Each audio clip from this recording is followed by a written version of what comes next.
Operation सिंदूर की सफलता के बाद पूरे देश में हर्षोल्लास का माहौल है। जहां इस हर्षोल्लास के बीच इंदौर में मां अहिल्या मंच की ओर से सिंदूर शौर्य यात्रा आयोजित की गई। सिंदूर शौर्य यात्रा में रिटायर्ड सैन्य अधिकारियों की बड़ी संख्या शामिल हुई। सर, हाउस द जोश कैसा है हमारे देश के सैनिकों आपका जोश? प्रोग्राम हिंदुस्तान में जितना अच्छा आपने सैनिकों का सम्मान किया, इतना मेरे ख्याल से इंडिया के किसी भी स्टेट में नहीं है, ना किसी शहर में है। ये तो मेरा कहना है।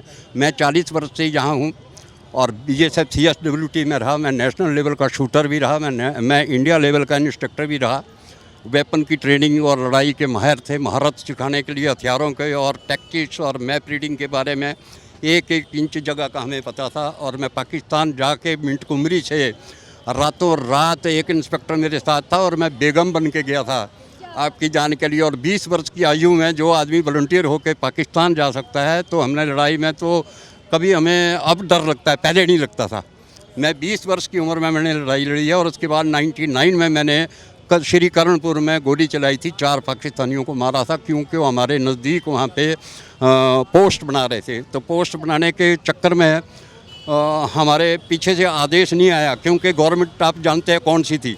तो मैंने अपना आदेश चलाया। मैंने खुद LMG को करने के बाद मैंने एक ब्रश से 4 पाकिस्तानी मारे। उसकी वजह से मेरा कोर्ट मार्शल भी होने लगा था और फिर मेरा दिल टूट गया। तो फिर उसके बाद मैंने 35 वर्ष की सर्विस में वापस आ गया मैं, जबकि मेरी 12 साल और सर्विस थी। मैं 16.5 साल का भर्ती हूँ। मैं जानना चाहती हूँ कि आपने कहा आप पाकिस्तान बेगम बनकर गए थे, यानी मातृत्व का रूप धारण करके गए थे। उस पर क्या दिलचस्प कहानी हमें बताइए।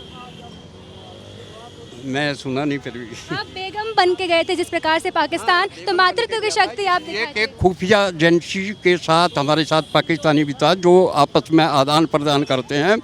होटल में रात को हम रुके मिंट कुमरी में। वहाँ से उनके दस्तावेज लाए, जो उनके जो लड़ाई के जो दस्तावेज होते हैं वो ला के हमने फाजिल्का में दिए। और फाजिल्का में हमारी बटालियन लड़ाई में थी और 14 दिन तक हम लड़ाई करते रहे। और मैं सेक्शन कमांडर था उस वक्त। आपकी जानकारी के लिए, सेक्शन कमांडर सबसे पहले लड़ाई में जाता है अपनी सेक्शन लेके। तो वहाँ पर 14 दिन लड़ाई के बाद 15वें दिन एडवांस था। उस दिन सीज फायर हो गया। सीज फायर हो गया तो फिर हम लोग फिर भी रहे। आपकी जानकारी के लिए 3 वर्ष तक मेरे घर वालों को ना मेरे पता था, ना मुझे उनका पता था। कोई चिट्ठियाँ पत्र नहीं चलते थे। फिर किसी सैनिक संगठन ने मेरे बारे में पूछा, तब जा करके मेरे बटालियन कमांडेंट को पता चला कि भाई इस आदमी को छुट्टी भेजो। तो मैं घर गया। सर, जैसे पूर्व में परिस्थिति थी और वर्तमान की परिस्थिति हम देखें कि हमारे यहाँ सिंदूर का बदला। परिस्थिति तो ऐसी है, मेरे ख्याल से हिंदुस्तान तो तीसरे नंबर पे बता रहा है। मैं कहता हूँ फर्स्ट नंबर पे आने वाला हो। अगर मोदी सरकार 5 साल तक और रहेगी, आपके जैसे और हमारे जैसे कार्यकर्ता रहेंगे, तो पक्का हिंदुस्तान नंबर 1 पे आएगा। हर चीज़ में आगे है हिंदुस्तान की फौज भी आगे है। हम देखते हैं कि पाकिस्तान हमेशा गीदड़ धमकियां देता है कि हम हिंदुस्तान में आतंकी हमले करा देंगे, हम ये करेंगे वो करेंगे। इस पर भारत क्या जवाब देना चाहेगा? भारत ने जवाब तो मैं तो एक ही बात कहता हूँ कि गली में चलने वाले कुत्ते ज़्यादा भौंकते हैं, और जो पालतू कुत्ता हो और तभी भौंकता है जब वो घर में आए। तो उनका काम भौंकना है। वो आज भी भौंकते हैं, इससे पहले भी भौंकते थे, शुरू से भौंकते आए हैं वो। इसके पास कुछ नहीं है, जिसको कहते हैं अध जल गगरी छलकत जाए। तो वो उनका यही हिसाब किताब है। मैंने तो उनका हिसाब किताब दिखा है ना भाई। वहाँ जाके उनके पास एक जवान के पास सिर्फ एक वर्दी होती थी उन दिनों में भी, जो 2 साल तक उसको पहनता था वो। पर हमारे यहाँ तो फिर भी बहुत अच्छा था उस वक्त भी। लेकिन आज की जो फौज में आज जो प्रोग्राम चल रहा है, मेरे ख्याल से इससे पहले ना तो कभी हुआ। और इस गवर्नमेंट के जाने के बाद मैं कह नहीं सकता, लेकिन मुझे बड़ा फ़ख्र है। मुझे बहुत ही आपस में बड़ा अभिमान है। मेरे पूरे साथी भाई जो लड़ाई में आगे जाते हैं, लड़ाई कैसे होती है मैं जानता हूँ, क्योंकि ये करगिल वार बोलते हैं ना, करगिल युद्ध। मैं उसको युद्ध तो नहीं मानता। वो एक पोस्ट से दूसरी पोस्ट को लेने वाला होता था। हम उसमें भी हाजिर थे। और शांति काल में भी हमने देश के लिए अपनी मर्जी से गोलियां चलाई है।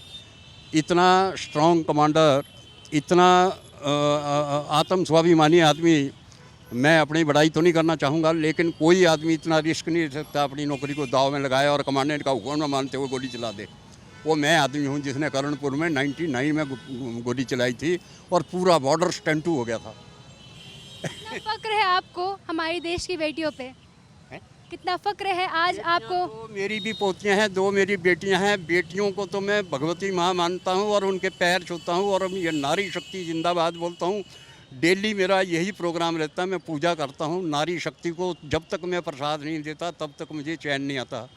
बहुत अच्छा मानता हूँ मैं लड़कियों को, और आज के प्रोग्राम में तो मैं गदगद हो गया, मुझे जुबानी आ गई फिर दोबारा। तो आपने देखा क्या पूरा बयान था रिटायर्ड बीएसएफ ऑफिसर का, जिन्होंने खुद बॉर्डर पर रखकर अपने आप को हर चुनौती का सामना किया है। और आपने देखा किस प्रकार से सिंदूर शौर्य यात्रा जो इंदौर में सफलतापूर्वक रही। और भी अपडेट्स के लिए जुड़े रहे एमपी न्यूज़ के साथ। तब तक के लिए नमस्कार।